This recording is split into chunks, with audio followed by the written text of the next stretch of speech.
Hello! Welcome. I am Lord Dward, your host, player, and game master. And real quick, I want to explain to you what this channel is going to be all about, or what I hope it's all going to be about, and that is solo gameplay. I recently discovered Me, Myself, and Die, which is a fantastic channel that it's so good that it inspired me to try and do a little bit of my own. Over there, he plays different games. He started with Savage Worlds, moved on to Ironsworn, and I'm just digging it. I love it. It's really helped me get through some times that I had to do something, and I just enjoy him. However, he's a professional voice actor. I am not. I can't do voices. It's not going to stop me, though. I'm going to do them anyway. And instead of using a more well-known system such as Dungeons and Dragons or Savage Worlds or Tunnels and Trolls, any of those, I'm going way, well, kind of old school, but definitely off the beaten path, and I'm going to go with Mage Knight. And I know what some of you are thinking, Mage Knight? Mage Knight's not a role-playing solo game. Nah, not really. It's more of a combat game, but I'm going to try and push it a little bit, tweak it, and make it a role-playing game or a solo campaign style. My hope is to be able to figure out enough of how to make this work that I can do certain modules, or maybe even Ravenloft, the Curse of Strahd. I have the vampire figure. And that brings me to another part. The reason I'm going with Mage Knight is because I have a lot of them. And the wife has said, if you're not going to use this stuff, you need to rehome it. Take it somewhere else, let somebody else play with it. And I'm not ready to share my toys yet. So, I decided I'm going to try this out. Over there at Me, Myself, and Die, he looks like he's having such a great time that I thought I'd give it a go and do my own little thing. So, that's the basics of what I'm going to be doing here, and I've got a little bit of an admission here. I actually already recorded this once. I went through the whole scenario, and it didn't record. I don't know what happened. So that leaves me with a bit of a quandary. Do I redo the whole thing from scratch? I could, and some people may think that's the better idea. The problem with that, because I went through it, it already leads into the next one, and I don't know how to fix that. So what I'm going to put on for this first episode, and I know it's going to turn some people off, is a recreation of the first scenario. So I'm not going to do a lot more talking. We will go through the rules as they come up, but primarily for combat, I'm using the Mage Knight Dungeons rules. If you're not familiar with Mage Knight figures, they have the little clicky base, and they have numerical scores for speed, attack, defense, damage, and possibly range. And it's mainly a combat miniatures game. But I'm going to use their combat rules as the basis for most of the gameplay, and I'm going to use the mythic system for the role-playing. And, well, I'm just going to try and go through it and explain it as we go, and you'll get an idea. We primarily roll D6s, and we have a nice little dice tower here. The monsters, they get to roll the red ones. I get to roll the exotic purplish outer space ones. So that's what we're going to go with. Now let me introduce you to the star of our campaign. It is Hazna, or Hazna, H-A-Z-N-A. And I'm going to pull her in here close on this one so you can see her. For me, she's a bit of a unique hero because I only have one of her, and I didn't even know I had her until I started going through my various heroes, figuring out who I wanted to use for this. And I kind of like her combination. She is, at first level, a 21 point. And her values are, she has a speed of 10 with the special ability of stealth, which is pretty good for this game. An attack of 9, which is good. Defense of 13, which is a little low, But with that, she has dodge, and when that comes up, we'll go over it. And she does a damage of 2, which is quite nice. So, let me just get right on into this, and I'll give you the setting. She is a recent graduate of adventuring school, and she's on her way looking for her first job. And she ends up in the city of Fallcrest. Why Fallcrest? Well, because Fallcrest is primarily in 4th edition D&D, and most people don't like that, so I figured I wouldn't be stepping on anybody's toes by making this crazy hybrid Mage Knight D&D sort of game in Fallcrest. So that's why we picked that place. And she happens to find herself at an inn, a tavern called the Rusty Spade. And like most adventurers, she walks in, takes a look around the place, and goes up to the barkeep, has a seat, and he asks her, "Hey, what can I get you?" And she says, "I'd like an ale, please." Serves her an ale, flips him the copper or whatever it cost, and she looks kind of sheepish, so he's going to ask her, "Is there something you need, dearie?" And she admits to him, "I'm looking for a job." Now at this point, I used the fate table, and we rolled. Now the way the fate table works is you have odds all the way from impossible, 50-50, likely, has to be, things like that. And you have a chaos rank, which the chaos rank, we're going to start it at 5, which is right in the middle. And as things go good or bad, that will change the chaos rank up and down between the games. And you just roll percentile dice after you ask a yes/no question. So the question we asked is, does he have a job for her? We rolled the dice, and we rolled 0, 0, 1. The lowest number you can get, which is an extreme yes. And because we had the doubles, 1, 1, that meant that we had to have an event focus on here. Then we rolled 97. It's an NPC positive. We then had to roll a couple more percentiles to get the event meaning and the event subject, or I'm sorry, the action and the subject. And those came out to be spy and advise. So what I figured something out, but I'll go ahead and tell that at the end. But for now, let's just say he does have a job. He's really interested in having her do this job because he can't get anybody else to do it. And what that job is, his basement has been overrun with pot-bellied gremlins. These fellas, pot-bellied gremlins. So we're going to go ahead. She's going to go down the stairs and start her adventure.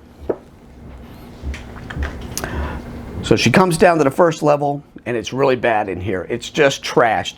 And that is because our pot-bellied gremlin has been tearing up the place. So she has a special ability known as stealth, which means she doesn't automatically trigger them. Now in the future, I won't have the figures already figured out. We will use these tokens. The tokens will be placed in the rooms, and when somebody triggers them, they'll be flipped over, and that will decide a point value for the monsters. Because all the figures in Mage Knight have point values. And that's how you sort of balance it. So in this case, I've just picked some low-level ones. They're all 14. She's a 21. So it's really not that out of balance. And it was, the original battle was kind of close. But anyway, she has a 10 movement, so she's able to go 2, 3, 4, 5, 6, 7. She stopped there because she only has a 10 movement, and to do an attack you have to spend 4 speed points. So she can move up to 6 without attacking. And because of her stealth, she doesn't necessarily trigger him, but I went ahead and did percentiles of unlikely, and he did not notice her. So in the next round, she came up to him, base to base. They fought, and she was able to eliminate him. And the way that went, I'll go ahead and do it. Roll 2 6-sided for her. Oh, in this case, you know, she scored a critical hit, double 6s. So that's 12 plus her attack of 9. Gives her a very solid 21 against his defense of a 15. So she whacked him for 2. And that took him down. And these guys, they go to demoralized, which means they can't do anything but run away. They can't fight. They can't do any sort of attack. They can only run away once they're demoralized. But she took him out pretty quick. Now, one thing these guys do have is a special ability on their defense, which is limited invisibility, which means they cannot be targeted by, ranged attacks. So they fade in and out. They're small. They're hard to see. So you can't shoot at them. You have to melee them. So she did. She took the first one out, and then she moved on about her quest into the next room. In the next room, she came down the stairs. There were two of them in here. One was in the room. One was over here. She was able to dispatch the first one with no problem. She went around to the second one. Now, she had to open the door for him. He did see her, and once she stepped in the room, he came. He attacked first, and he was able to damage her for just one. And after that, she was lucky enough to defeat him and clear this room. Then she went to the third and final room. Now, for this first one, I was just using these flat tiles that I have. In the future games, I will be using Mage Knight specific stuff, but for this one, I just wanted to make it quick and easy with this. So in the third one, we had the leader, which is a squalid gremlin, and he's a little bit tougher, has a few more abilities, and of course, another one of the pot-bellied. Now, she was able to take the pot-bellied one out pretty easily on her own, but she was damaged. Then she had to go take this guy out, and they met in the middle here. And she was able to hit him first, which knocked him down a little bit. But then he gets a counterattack. In Mage Knight, whenever you attack, your opponent gets a counterattack.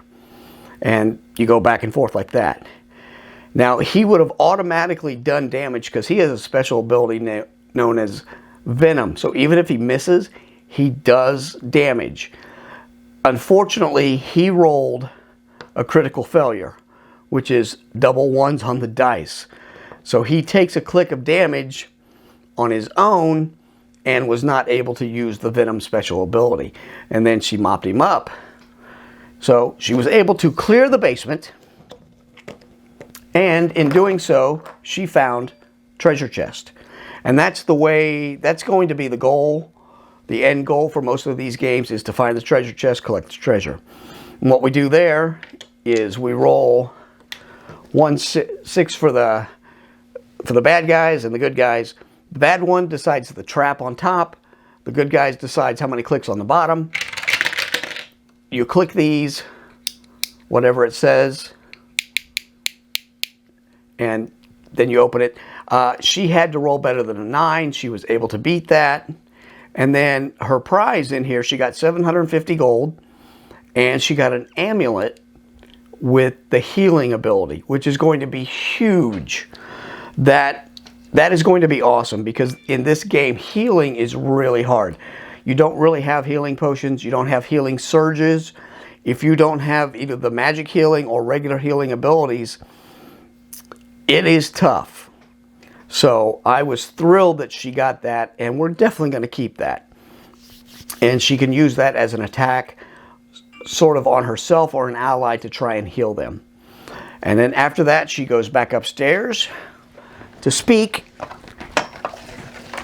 with the tavern owner, letting him know that she cleared out the basement, and he's so excited for her that he has another request from her. And this is what came with the event focus. He would like to offer her the use of that basement. She'll need to clean it up, of course, but that will give her a base of operations, and he wants her to make sure that no pot-bellied gremlins or anything else move back into it. He wants to have the area underneath his tavern secure. So that's how it was, something that was supposed to be positive for the NPC, spy, and advise. That's what I came up with. So on the next one, we're going to start with her coming back up, and she's going to ask if he has another quest for her. And I halfway have planned out what she's going to do next, but the monsters and everything, well, the type of monster is set. I've already figured that out. And there will be one special event.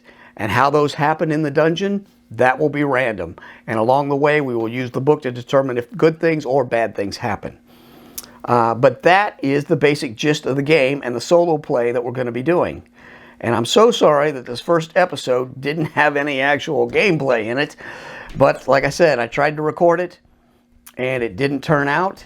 I don't know what happened, and you can't redo it once you've done it, unfortunately. And I felt that it was better to stay with what actually happened than to just do the whole thing again. Now the next one, I'm going to make sure it's recording. I have 2 cameras now. One is the battle cam right up here that hopefully will get the action, and then the central cam here. And hopefully I can figure out how to tie those 2 together. So that's it. If you have any questions or comments, if you love or hate Mage Knight or solo roleplay, let me know down below. If I'm doing something really wrong, let me know.